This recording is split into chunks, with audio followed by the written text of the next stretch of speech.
رات میں سونے کے ٹائم کیا کرنا ہے؟ پاک ہو کر کے سونا ہے، وضو کر کے سونا ہے۔ اللہ کے نبی فرماتے ہیں طہروا ھذہ الاجساد طہرکم اللہ، اے مسلمانوں اپنے شریر کو پاک رکھا کرو، اللہ تعالیٰ بھی تم کو پاک کرے گا۔ ما من مسلم ما من عبد یبیت طاہرا، جب بھی کوئی بندہ رات میں وضو کر کے سوتا ہے، پاکی کی حالت میں سوتا ہے، الا بات ملک فی شعارہ، تو فرشتہ بھی اس کے بغل میں سوتا ہے۔ اور بندہ جب رات میں اٹھتا ہے، جب کروٹ بدلتا ہے، جب بندے کی نیند کھلتی ہے، فرشتہ کہتا اللہم اغفر لہذا العبد، اے اللہ تو اپنے اس بندے کی بخشش فرما دے، فإنہ بات طاہرا، یہ بندہ وضو کر کے سویا ہے۔ اس کو اپنی زندگی کی عادت بنا لو۔ میری ماں بہنوں تم سے بھی کہتا ہوں، رات میں بھائی پیشاب کرنے کے لیے جاتے ہو نا، سونے کے پہلے ایک بار آخری بار پیشاب کرتے ہو، پیشاب کرنے کے بعد وضو کر لو، وضو کر کے بستر پہ آؤ۔ اور ایک کام اور کر لو، جب بستر پہ وضو کر کے آؤ تو ایک کام اور کر لو، چلو وہ حدیث بھی آپ کو سنا دیتا ہوں۔ ابھی جو حدیث پڑھی یہ الترغیب و ترہیب کی صحیح روایت ہے، اب جو حدیث پڑھنے جا رہا ہوں یہ بخاری اور مسلم کی حدیث ہے۔ اور حدیث کے راوی کون ہے؟ برا ابن عازب۔ کیا نام ہے بولو بھائی؟ برا ابن عازب۔ آپ کے علاقے میں لوگوں کے نام بڑے عجیب مجھے نظر آتے ہیں۔ کیا نام ہے بھائی؟ انجارل، افراجل، ریاجل، یہ نام رکھتے ہیں بھائی۔ صحابہ کے نام پر اپنے بچوں کے نام رکھو، پورے محلے میں آپ کو برا نام نہیں ملے گا، پورے محلے میں عازب نام نہیں ملے گا۔ برا ابن عازب صحابی کا نام ہے۔ برا ابن عازب کہتے ہیں اللہ کے پیارے نبی صلی اللہ علیہ وسلم نے فرمایا کہ اے برا ابن عازب، جب تم رات میں بستر پہ سونے جایا کرو تو تم وضو کر لیا کرو، اور وضو کرنے کے بعد داہنی کروٹ لیٹ جاؤ، اور داہنی کروٹ لیٹنے کے بعد ایک دعا میں سکھا رہا ہوں، اے برا ابن عازب ایک دعا میں سکھا رہا ہوں، اس دعا کو پڑھ لیا کرو، اور اس دعا کو پڑھنے کے بعد پھر کوئی بات چیت نہیں کرنا ہے۔ اس دعا کو پڑھ کے سو جاؤ، پھر بات نہیں کرنا ہے۔ اب بات نہیں کرنا ہے تو کسی سے بات نہیں کرنا ہے، وہ موبائل پہ رات میں جو لگے رہتے ہیں ان سے بھی کہہ رہا ہوں کسی سے بات نہیں کرنا ہے۔ آخری کام یہ کر کے سونا ہے، یہ دعا پڑھ کے سونا ہے۔ کیا دعا ہے؟ بڑی پیاری دعا ہے، اس کو یاد کر لو میرے بھائی۔ اللہم اسلمت نفسی الیک وفوضت امری الیک والجات ظہری الیک رغبتا ورہبتا الیک لا ملجا ولا منجا منک الا الیک آمنت بکتابک الذی انزلت وبنبیک الذی ارسلت۔ ابھی سننے میں تھوڑی آپ کو مشکل لگ رہی ہوگی، 2-4 بار آپ یاد کریں گے، یاد ہو جائے گی۔ بڑی بہترین دعا ہے۔ دعا کا مطلب بھی سمجھا دیتا ہوں۔ اے اللہ، اچھا دیکھو بندہ جب سوتا ہے نا تو اللہ کے رسول فرماتے ہیں کہ بندہ جب سوتا ہے تو سمجھو مر جاتا ہے۔ جتنی دیر انسان سویا رہتا ہے اتنی دیر اس کی روح اللہ اپنے قبضے میں لے لیتا ہے۔ اسی لیے جب ہم سو کر کے اٹھتے ہیں تو دعا پڑھتے ہیں الحمدللہ الذی احیانا بعد ما اماتنا والیہ النشور۔ اے اللہ تیرا شکر ہے تو نے ہم کو ہمیشہ کے لیے نہیں سنایا، ہم سو کر کے دوبارہ اٹھ گئے، زندہ ہو گئے، تو جیسے آج تو نے ہمیں زندہ کیا ہے، اے اللہ کل قیامت کے دن بھی تو ہماری قبروں سے ہمیں اٹھائے گا، ہمیں زندہ کرے گا۔ میرے پیارے ساتھیوں، آپ بستر پہ سونے جا رہے ہیں، اس بات کی کوئی گارنٹی نہیں ہے کہ اس کے بعد آپ اٹھ پائیں گے یا نہیں اٹھ پائیں گے۔ فلسطین کے حالات آپ دیکھو، آنکھوں سے آنسو آ جاتے ہیں۔ ہاسپٹل کے اوپر بمباری کی گئی، بیچارے ہاسپٹلوں میں جان بچانے گئے تھے، 500 سے زیادہ لوگ اس ہاسپٹل کے اندر ایڈمٹ تھے، بمباری کی گئی، اور فلسطین کے شہر غزہ میں اس ہاسپٹل کے 500 مسلمان مریض مر گئے، اللہ کو پیارے ہو گئے۔ اور ان کا ویڈیو میرے بھائی آپ دیکھ لیں تو آپ تڑپ اٹھیں گے، چھوٹے چھوٹے بچوں کی لاشیں، ان کی کٹی بڑی لاشیں دیکھ کر کے آپ کا دل تڑپ اٹھے گا۔ ہائے آج مسلمان کتنا بے حس ہو چکا ہے، ہم اپنے گھروں میں آرام سے اپنی بیوی بچوں کے ساتھ مزے لے رہے ہیں، اور وہاں ہمارے ہی کلمہ گو بھائی، ہمارے ہی مسلمان بھائی، آج ان کے بچے اور ان کی عورتیں، ان کے بوڑھے، سب ان کو جو ہے ہاسپٹلوں تک میں ان کو مار دیا جاتا ہے۔ کسی دور میں فرعون تھا، بہت بڑا ظالم تھا، بچوں کو قتل کروا دیتا تھا لیکن بڑوں کو چھوڑ دیتا تھا. لیکن اس وقت کا جو فرعون ہے وہ بچوں کو بھی نہیں چھوڑ رہا ہے, وہ عورتوں کو بھی نہیں چھوڑ رہا ہے, اور دنیا والے سے مذمت کر رہے ہیں, کنڈیم کر رہے ہیں, نندا کر رہے ہیں, قراردادیں پاس کر رہے ہیں. دنیا میں اتنے مسلم ملک ہیں, کسی کی اتنی ہمت نہیں ہے کہ جا کر کے اس خون خرابے کو روک دے اور فلسطینیوں کے بہرے اس خون کو روک دے. میرے بھائیوں, ہم تو بس اللہ سے دعا ہی کر سکتے کہ اللہ ہمارے ان بھائیوں کی مدد فرمائے. میرے بھائیوں, ہم اور آپ بستر پہ سونے جاتے ہیں تو یہ امید میں جاتے ہیں کہ صبح سو کر کے اٹھیں گے, مگر فلسطین کا ہمارا مسلمان بھائی جب سوتا ہے تو اس بات کی کوئی گارنٹی نہیں ہوتی کہ رات میں نہ جانے کون سا حملہ ہوگا اور کون سا راکٹ آئے گا اور کون سا میزائل آئے گا اور ان کے پورے گھر کو تباہ کر دے گا اور ان کی لاش بچ جائے گی. میرے بھائیوں, ان کے گھروں کے ملبے کے آگے بیٹھ کر ایک 8 سال کے بچے نے آیت الکرسی پڑھی ہے. وہ ویڈیو بھی دیکھ کر کے ہمیں حیرت ہوتی ہے کہ اس قوم کے بچے آج بھی الحمدللہ انہوں نے اپنے گھر کو کھویا ہے, اپنے ماں باپ کو کھویا ہے, اپنی جانیں گنوائی ہیں, مگر اپنا ایمان نہیں کھویا ہے. ہمیں اللہ کی ذات سے پورا یقین ہے ان معصوم بچوں کی جانیں بیکار نہیں جائیں گی, ان شہیدوں کا خون بیکار نہیں جائے گا, اور ایک دن ارض فلسطین ان ظالموں کے پنجے سے نجات پائے گی اور مسجد اقصی ان ظالموں کے پنجے سے آزاد ہوگا انشاءاللہ. میرے بھائیوں, ہم بستر پہ سونے جا رہے ہیں, یہ دعا پڑھ رہے ہیں کہ اے اللہ, میں اپنے آپ کو تیرے حوالے کر رہا ہوں. اے اللہ, میں اپنے آپ کو تیرے حوالے کر رہا ہوں. وَفَوَّضْتُ أَمْرِي إِلَيْكَ, اے اللہ, میں اپنا سب کچھ تیرے سپرد کر کے سونے جا رہا ہوں. وَأَلْجَأْتُ ظَهْرِي إِلَيْكَ, اے اللہ, میں تیری طرف پیٹھ لگا کر کے سونے جا رہا ہوں. رغبتاً ورہبتاً الیک, اے اللہ, میں تجھی سے امید رکھتا ہوں, تجھی سے ڈرتا ہوں. لا ملجا ولا منجا منک الا الیک, اے اللہ, جس کو تو پناہ نہ دے اس کو کوئی پناہ دینے والا نہیں, جس کو تو نجات نہ دے اس کو کوئی نجات دینے والا نہیں. آمنت بکتابک الذی انزلت, اے اللہ, میں تیری کتاب کے اوپر ایمان رکھتا ہوں جو کتاب تو نے اتاری ہے. وبنبیک الذی ارسلتا, اور میں تیرے نبی کے اوپر ایمان رکھتا ہوں جس نبی کو تو نے دنیا میں بھیجا ہے. یہ دعا سکھائی آپ نے اور کہا کہ اے برا, رات میں بستر پہ سونے جاؤ, وضو کر کے آؤ, داہنی کروٹ لیٹ جاؤ, یہ دعا پڑھو اور اس کو اپنی آخری بات بنا لو, اس کے بعد بات چیت مت کرو. فَإِن مُتَّ مُتَّ عَلَى الْفِطْرَةِ, اگر اسی حالت میں تمہاری موت آ گئی تو تم جنت میں چلے جاؤ گے, کیونکہ تمہارا خاتمہ توحید کے اوپر ہوگا, تمہارا خاتمہ ایمان پر ہوگا, تمہارا خاتمہ فطرت پر ہوگا. تو یہ پہلا کام ہمیں کرنا ہے, کریں گے انشاءاللہ. رات میں بستر پہ جب بھی سونے جائیں تو بس سمپل ہے کہ وضو کر کے جائیں, اور یہ دعا اگر یاد کر سکتے ہو 2-4 بار یاد کر لیں. اچھا, جب حضرت برا ابن عازب کو نبی اکرم صلی اللہ علیہ وسلم نے یہ دعا سکھائی تو وہ ریپیٹ کرنے لگے, وہ دہرانے لگے. کبھی اس پر بھی غور کیجئے, صحابہ کے دور میں موبائل نہیں تھا, ٹیپ ریکارڈر نہیں تھا. صحابہ نے اللہ کے نبی سے سنا اور سن کر کے یاد کیا, اور یاد کر کے پھر امت کو بتایا. یہ کوئی معمولی کام نہیں تھا. زیادہ تر صحابہ پڑھے لکھے نہیں تھے, لکھنا نہیں جانتے تھے. انہوں نے اللہ کے نبی سے جو کچھ سنا اس کو یاد کیا اور یاد کر کے ہمیں اور آپ کو سکھایا ہے. میرے پیارے ساتھیوں, آج تو ہمارے پاس موبائل ہے, ریکارڈر ہے, سب کچھ کیمرہ ہے, ہم ریکارڈ کر سکتے ہیں, مگر آپ دیکھیے صحابہ اللہ کے پیارے نبی کی باتوں کو سنتے تھے اور فوراً یاد کرتے تھے. حضرت برا ابن عازب کہتے ہیں جب اللہ کے پیارے نبی نے یہ دعا سکھائی تو میں اس دعا کو دہرانے لگا, میں ریپیٹ کرنے لگا, اور جب میں دہرانے لگا تو پوری دعا میں نے صحیح پڑھی. ایک جگہ چھوٹی سی مسٹیک کر دی. کیا مسٹیک کی میں نے؟ اللہ کے رسول صلی اللہ علیہ وسلم نے جو دعا سکھائی تھی اس میں الفاظ کیا تھے؟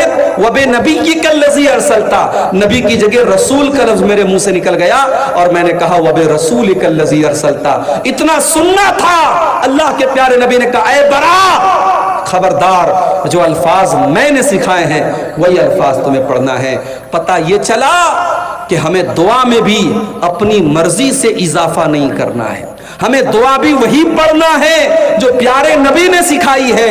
اذان کے بعد کی دعا جو ہم پڑھتے ہیں, اللہم رب ھذہ الدعوۃ التامہ والصلاۃ القائمہ آت محمدا الوسیلۃ والفضیلہ وابعثہ مقاما محمودا الذی وعدتہ. اس دعا میں بھی کچھ لوگ ملاوٹ کرتے ہیں اور اس میں ایک لفظ بڑھا دیتے ہیں والدرجۃ الرفیع, اور دعا کے لاسٹ میں کیا بڑھا دیتے ہیں, انک لا تخلف المیعاد. اس دعا کے اندر یہ اضافہ صحیح نہیں ہے. میرے بھائیوں, دین نبی کی باتوں کا نام ہے, دین نبی کی پیروی کا نام ہے. ہم جب دعا میں اپنے من سے اضافہ نہیں کر سکتے تو شریعت میں اپنے من سے اضافہ کیسے کر سکتے ہیں؟ دین کی تبلیغ کرنا بہت اچھا کام ہے, مگر 3 دن کے لیے, 7 دن کے لیے, 40 دن کے لیے لوگ اپنا گھر چھوڑ دیں, اور جو گھر چھوڑے وہ عالم بھی نہیں ہے, اس کے پاس خود علم نہیں ہے, اس کو خود علم کی ضرورت ہے, وہ جا کے لوگوں کو تبلیغ کر رہا ہے. تبلیغ کا یہ طریقہ صحیح نہیں ہے. اور آپ کے سیمانچل میں اگر کچھ لوگ اس طریقے سے آپ کی مسجدوں میں آ کے تبلیغ کر رہے ہیں تو کم سے کم آپ اپنی جماعت کے ذمہ داروں کو بتائیے, اور ایسی ایکٹیویٹی کو آپ اپنے علاقوں میں ہونے مت دیجیے. میرے بھائیوں, ہم تبلیغ کے خلاف نہیں ہیں, مگر تبلیغ سب سے پہلے عقیدے کی ہونی چاہیے, تبلیغ سب سے پہلے توحید کی ہونی چاہیے, اور تبلیغ اور دعوت کا کام علماء کریں, جاہلوں کے ہاتھ میں اس کی کمانڈ نہیں ہونی چاہیے. تو یہ پہلی چیز ہے کہ اگر اس پر ہم عمل کریں گے تو فرشتے اتریں گے. اللہ کے نبی نے فرمایا, رات میں بستر پہ اگر سونے کے پہلے وضو کر کے سویا جائے تو انشاءاللہ اس سے فرشتے اتریں گے اور آپ کے لیے دعا کریں گے. 15 چیزوں میں سے پہلی چیز ہوگی. دوسری چیز,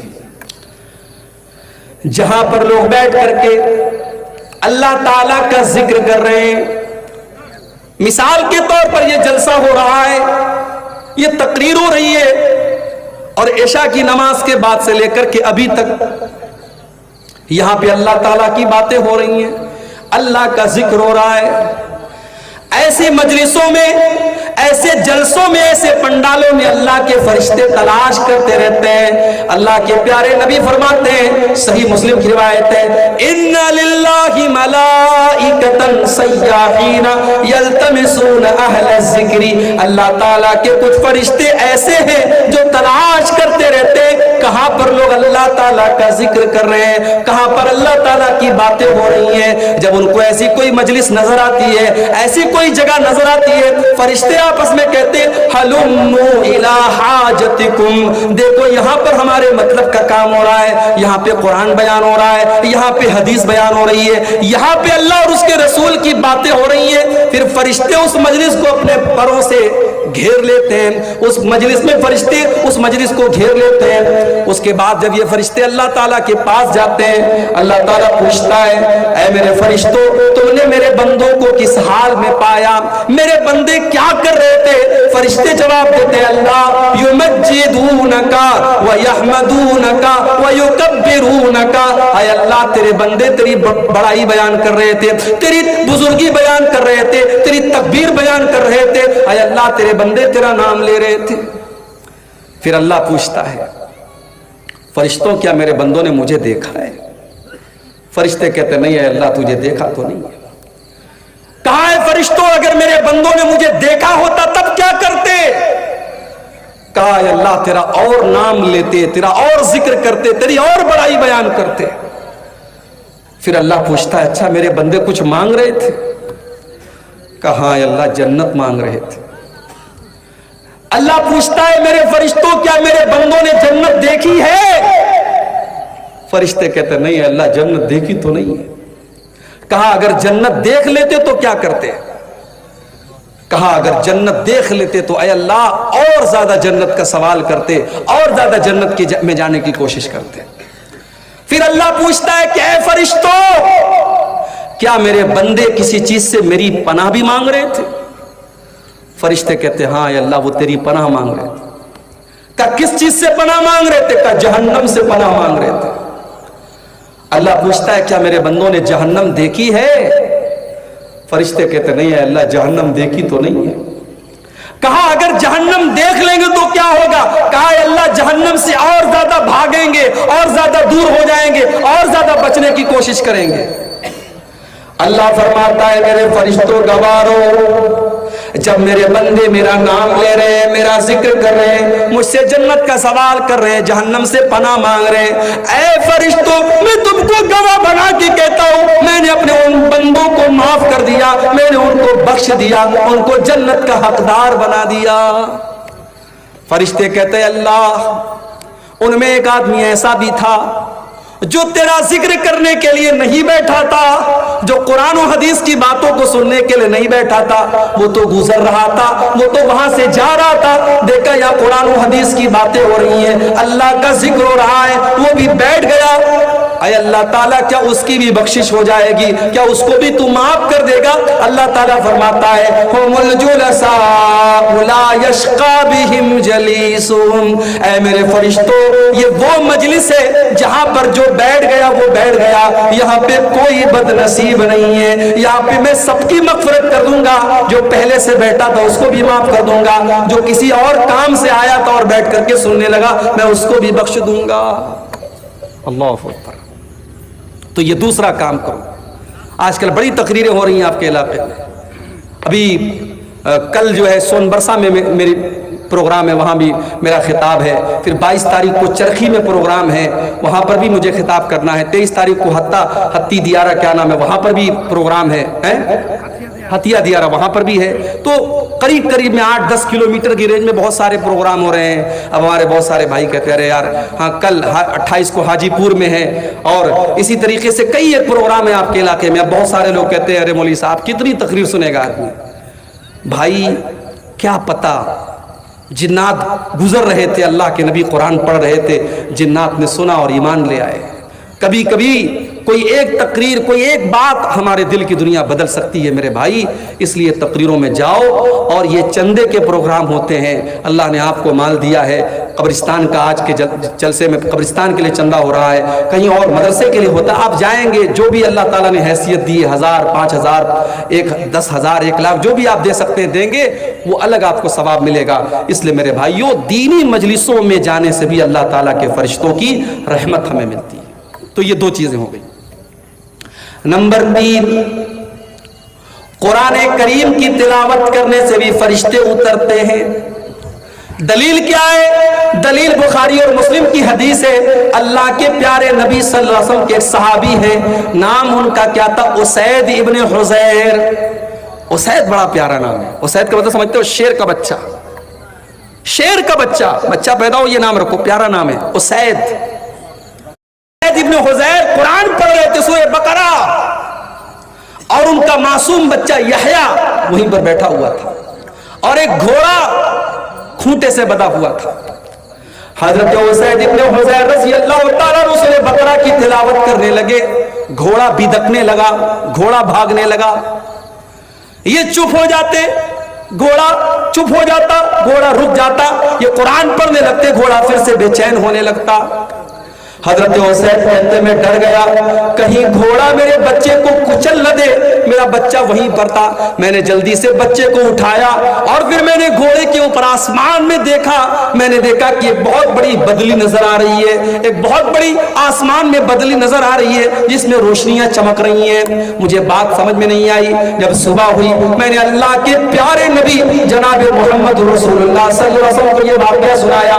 آپ نے فرمایا اقرا یا ابن حزیر، اقرا یا ابن حزیر، اے ابن حزیر، جب تو قرآن پڑھ رہا تھا تو تجھ کو اور پڑھنا چاہیے تھا، تجھ کو اور پڑھنا چاہیے تھا۔ میں نے کہا اے اللہ کے نبی، میں ڈر گیا، میرا معصوم بچہ وہیں پر بیٹھا تھا، میں ڈر گیا کہ گھوڑا بے چین ہو رہا ہے، گھوڑا بدک رہا ہے، کہیں گھوڑا میرے بچے کو روند نہ دے۔ اور میں نے آسمان میں دیکھا تو بدلی تھی، آسمان میں ایک سائبان تھا اور اس میں روشنیاں چمک رہی تھی۔ اللہ کے پیارے رسول صلی اللہ علیہ وسلم فرمایا کہ اے اسید ابن حضیر، وہ آسمان کی بدلیاں کیا تھیں، کیا تم جانتے ہو؟ کہا نہیں اے اللہ کے نبی میں نہیں جانتا۔ آپ نے فرمایا وہ اللہ کے فرشتے تھے، جب تم قرآن پڑھ رہے تھے اللہ کے فرشتے تمہاری قرآن کی تلاوت کو سن رہے تھے، اور اگر تم پڑھتے رہتے تو فرشتے سنتے رہتے، اور صبح ہو جاتی تو فرشتوں کو عام لوگ بھی دیکھ لیتے، اگر تم پڑھتے رہتے تو فرشتے وہاں پر بیٹھ کر کے تمہاری تلاوت کی آواز سنتے رہتے۔ پتہ یہ چلا کہ جب ہم قرآن پڑھتے ہیں تو قرآن پڑھنے سے بھی فرشتے اترتے ہیں، اور فرشتے ہماری قرآن کی تلاوت کو سنتے ہیں۔ اس لیے میرے بھائیوں، آج تو حالت کیا ہے، آج حالت کیا ہے ہماری؟ اپنے نوجوانوں سے پوچھنا چاہتا ہوں، موبائل کے بغیر کتنی دیر رہ سکتے ہو؟ موبائل سوئچ آف ہو جائے، بیٹری ختم ہو جائے تو نوجوان ایسا بے چین ہو جاتا ہے جیسے پرندے کا پر قطر دیا جائے۔ جب تک موبائل میں چارجنگ نہ ہو جائے، موبائل آن نہ ہو جائے اور یہ پتہ نہ چل جائے میرے اسٹیٹس کو کتنے لوگوں نے دیکھا، میرے فیس بک کی پوسٹ کو کتنے لوگوں نے لائک کیا، کتنے لوگوں کو مس کال آئے، کتنے لوگوں کے میسج آئے، تب تک نوجوان کو چین نہیں ملتا۔ میرے نوجوان بھائیوں، کبھی سینے پر ہاتھ رکھ کر کے یہ بھی دیکھو اور غور کرو، آخری بار آپ نے قرآن کب اٹھایا تھا؟ آخری بار آپ نے قرآن کو کب ہاتھ لگایا تھا؟ شاید کتنے نوجوان ہوں گے، شاید، میں یقین کے ساتھ نہیں کہتا، شاید انہوں نے آخری بار رمضان میں قرآن کو چھوا تھا، اس کے بعد ضرورت نہیں پڑی ہے۔ تاپوں میں سجایا جاتا ہوں، ہاتھوں میں اٹھایا جاتا ہوں، پڑھ پڑھ کے سنایا جاتا ہوں، آنکھوں میں لگایا جاتا ہوں۔ قرآن شکایت کر رہا ہے، او لوگوں، تم مجھے آنکھوں سے لگا کر کے چومتے ہو، ریشم کے کپڑے میں لپیٹ کے رکھ دیتے ہو، لیکن میری تلاوت نہیں کرتے، میرے اوپر غور نہیں کرتے، مجھے سمجھنے کی کوشش نہیں کرتے۔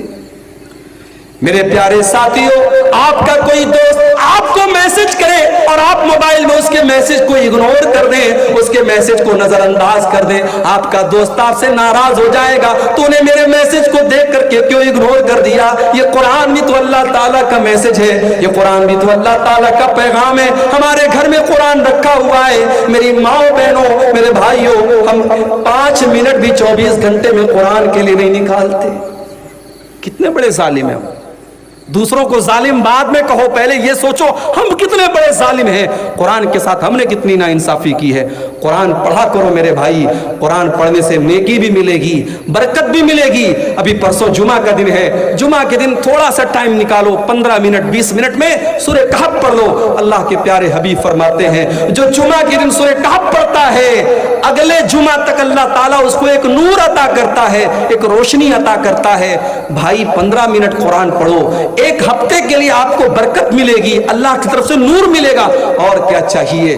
تو قرآن کی تلاوت یہ بہت بڑا کام ہے۔ قرآن اگر آپ پڑھیں گے، اللہ کے فرشتے اتر کر کے آپ کے لیے دعا کریں گے اور آپ کی تلاوت کو سنیں گے۔ تو یہ ہو گئی تیسری چیز۔ چوتھی چیز جس کو کرنے سے فرشتے اترتے ہیں، کسی مدرسے میں جاؤ اور جا کر کے دیکھو، حافظ جی اور مولوی صاحب بیٹھ کر کے قرآن پڑھا رہے ہیں اور 20 25 50 بچے بیٹھ کر کے قرآن پڑھ رہے ہیں۔ جس مجلس میں قرآن پڑھا جاتا ہے، پڑھایا جاتا ہے، وہاں پر بھی اللہ تعالیٰ کے فرشتے اترتے ہیں۔ صحیح مسلم کی روایت، اللہ کے پیارے نبی فرماتے ہیں، مجتمع قوم فی بیت من بیوت اللہ ویتدارسونہ بینہم، جب اللہ تعالیٰ کے کچھ بندے بیٹھ کر کے قرآن کی تلاوت کرتے ہیں، قرآن کو پڑھتے ہیں، قرآن کو پڑھاتے ہیں، الا نزلت علیہم السکینہ وغشیتہم الرحمہ وحفتہم الملائکہ وذکرہم اللہ فی من عندہ۔ جب اللہ کے بندے قرآن کو پڑھتے اور پڑھاتے، ایسی مجلس کے اوپر سکون نازل ہوتا ہے اور اللہ کی رحمت ان کو ڈھانپ لیتی ہے، اور اللہ کے فرشتے ایسی مجلس کو گھیر لیتے ہیں، اور اللہ تعالیٰ ایسی مجلس کا ذکر اپنے دربار میں کرتا ہے، اللہ تعالیٰ فرشتوں کے بیچ میں کرتا ہے۔ میرے پیارے ساتھیوں، قرآن پڑھنے والے بن جاؤ، قرآن پڑھانے والے بن جاؤ۔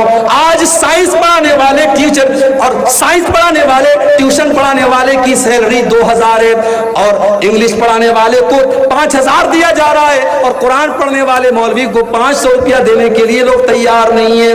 وہ لوگوں، ہم نے قرآن کی ویلیو کو بہت گھٹا دیا، ہم نے قرآن کی قیمت کو بہت ہلکا کر دیا۔ ارے قرآن کے پڑھنے والے کا مقام تو یہ ہے، اللہ کے پیارے نبی فرماتے ہیں، خیرکم من تعلم القرآن وعلمہ، تم میں سب سے بہترین انسان وہ ہے جو قرآن کو سیکھے اور سکھائے۔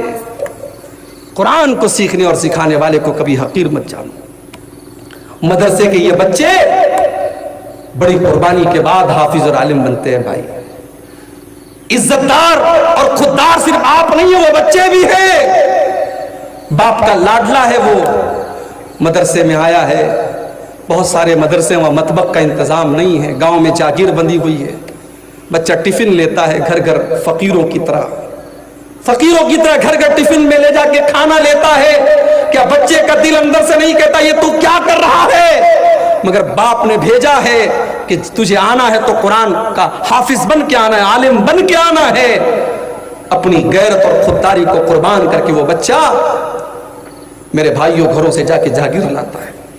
اور کتنے مدرسوں میں جہاں مطبخ کا انتظام ہے وہاں بھی کھانا کیسا بنتا ہے؟ کبھی جاؤ، آپ لوگ تو شیرسا بازی لوگ ماشاءاللہ بڑا تیل مسالہ کھانے والے لوگ ہیں، جب ہم یہاں پہ کھانا آتا ہے تو لوگ کہتے ہیں مولوی صاحب جھول لیں گے، جھول اور جھول لے لیجئے، جھول پر جھول ڈالتے رہتے ہیں۔ وہ مدرسوں میں آپ کو جھول نہیں ملے گا میرے بھائی، پانی کی جیسی دال ملے گی، بغیر چھلا ہوا آلو ملے گا۔ اور ہمارے دور میں، اب حالات ہم نہیں بتا سکتے موجودہ وقت میں، ہمارے دور میں جب ہم پڑھتے تھے مدرسے میں، امتحان کے موقع پر، میں تو ہاسٹل میں نہیں رہتا تھا، آتا جاتا تھا، لیکن امتحان کے موقع پر جب میں ہاسٹل میں رہتا تھا تو دیکھتا تھا کہ ناشتے میں جو چنا ملتا تھا تو وہ چنا امتحان کے موقع پر وہ ہے مسالے دار ملتا تھا، اور باقی سال میں وہ بالکل سادہ اور سمپل ملتا تھا۔ تو ہمارے بنگال کے اور جھارکھنڈ کے بچے کیا کرتے تھے، وہ الگ سے اس میں جو ہے بہت ساری چیزیں مکس کر کے چاول ڈال کے اس کو جو ہے پکاتے تھے، بناتے تھے، تو بڑی قربانیاں دیتے ہیں میرے بھائی، تب جا کے عالم بنتے ہیں۔ اس لیے قرآن کے ان حافظوں کی قدر کرو، ان عالموں کی قدر کرو، ان کو حقیر مت سمجھو میرے بھائی، آپ کی نظر میں یہ حقیر ہوں گے۔ کتنے مدرسے ہیں بیچارے، نظامیہ مدرسے والے مجھے لوگ بتاتے ہیں مولوی صاحب 5000 تنخواہ ہے۔ مہنگائی کے اس دور میں ایک لیبر، ایک مزدوری کرنے والے کی بھی ڈیلی کی اس کی مزدوری کم سے کم 400-500 روپیہ ہے میرے بھائی، 5000 روپیہ مہینے پر یہ مولوی کام کر رہا ہے۔ اور کتنے مدرسوں میں یہ مدرس اپنی تنخواہ جب تک خود چندہ کر کے نہ لائے تب تک بیچارے کو تنخواہ نہیں مل سکتی۔ مدرسے کا مینجمنٹ کہ جاؤ اپنی تنخواہ خود لے کر کے آؤ، وہ بیچارہ دوڑ دھوپ کر کے چندہ کر کے لاتا ہے، تب یہ مدرسے چلتے ہیں۔ بڑی قربانیوں سے یہ مدرسے چل رہے ہیں میرے بھائی، قرآن پڑھایا جا رہا ہے، قرآن پڑھا جا رہا ہے وہاں۔ ان مدرسوں کو حقیر مت جانو میرے بھائی۔ اللہ کے پیارے نبی فرماتے ہیں خیرکم من تعلم القرآن وعلمہ، تم میں سب سے بہترین انسان وہ ہے جو قرآن کو سیکھتا ہے اور سکھاتا ہے۔ کتنی چیزیں ہوں گی؟ 4 چیزیں ہوں گی۔ نمبر 5، پانچواں ایسا عمل جس کے کرنے پر فرشتے اترتے ہیں۔ بہت سمپل کام بتا رہا ہوں، رات میں بستر پہ سونے جاؤ تو آیت الکرسی پڑھ لیا کرو۔ آیت الکرسی اگر آپ بستر پہ سونے کے ٹائم پڑھیں گے تو کیا ہوگا؟ آئیے وہ حدیث بھی آپ کو سنا دیتا ہوں۔ ابو ہریرہ رضی اللہ تعالیٰ عنہ فرماتے ہیں اللہ کے پیارے حبیب نے مجھے صدقہ فطر کے غلے کی رکھوالی کا ذمہ دار بنایا۔ اس کا مطلب یہ ہوا کہ صحابہ کے دور میں صدقہ فطر غلہ میں دیا جاتا تھا، اس لیے پیسے میں، جو علماء کہتے ہیں پیسے میں دیا جائے، پیسے میں دیے جانے کی گنجائش ہو سکتی ہے، مگر افضل اور بہتر یہ کہ غلے میں دیا جائے۔ تو غلہ 2-3 دن پہلے ہی آ جاتا تھا اور حضرت ابو ہریرہ اس غلے کی رکھوالی کرتے تھے۔ وہ کہتے ہیں کہ ایک دن میں نے رات میں دیکھا کہ ایک چور آیا اور اناج کی بوری میں سے، غلے کی بوری میں سے اناج نکالنے لگا۔ میں نے ہاتھ پکڑا، میں نے کہا کیا کر رہا ہے؟ اس نے کہا بھائی میں مجبور آدمی ہوں، میرے بچے بھوکے مر رہے تھے، میں بڑی مجبوری میں یہ اناج نکال رہا ہوں۔ حضرت ابو ہریرہ کو ترس آ گیا، کہا اچھا چلا جا، آئندہ یہ کام مت کرنا۔ چلا گیا وہ۔ دوسرا دن پھر آیا، حضرت ابو ہریرہ کہتے پھر وہی چور چوری کرنے کے لیے آیا اور غلے میں سے اناج نکالنے لگا بوری میں سے۔ میں نے پھر ہاتھ پکڑا اور میں نے کہا کہ آج میں تجھے نہیں چھوڑوں گا، میں تجھے اللہ کے